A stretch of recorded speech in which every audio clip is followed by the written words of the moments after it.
The next segment of our presentation is known by different names. In the Zen tradition, they call it discovering your original face. Osho talks about it as unsobbed tears, or getting your masks off. And we just spent a few minutes just before we had the break, talking about how all of us are wearing different masks. And I propose to you that I'm wearing 3 masks: of being very nice, of being very smart, and of being goofy.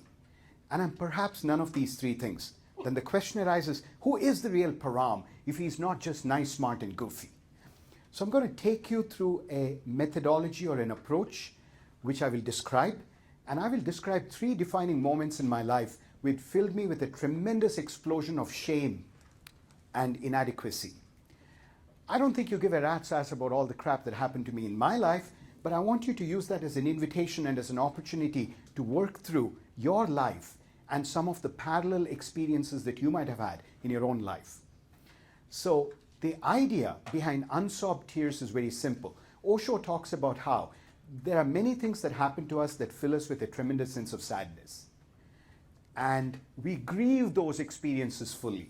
Now, if you've grieved the sadness fully, the chances are that the sadness may still be within you as a residue, but it's a sweet sadness. How many of you can relate to a kind of romantic, poetic, sweet sadness that's actually a pleasant sensation? You know, nostalgic and so on and so forth. But there are another class of experiences, says Osho, where you don't allow yourself the freedom to grieve fully.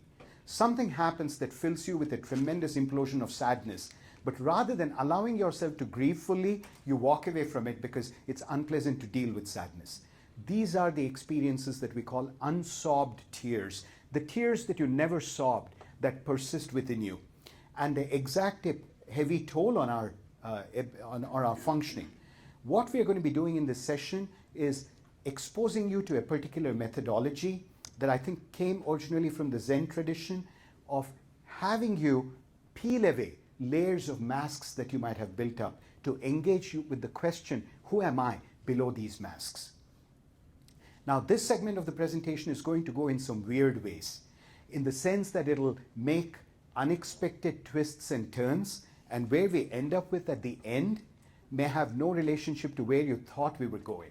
You know, in the true Zen tradition, we will be navigating a terrain that's very complex, sometimes paradoxical and counterintuitive.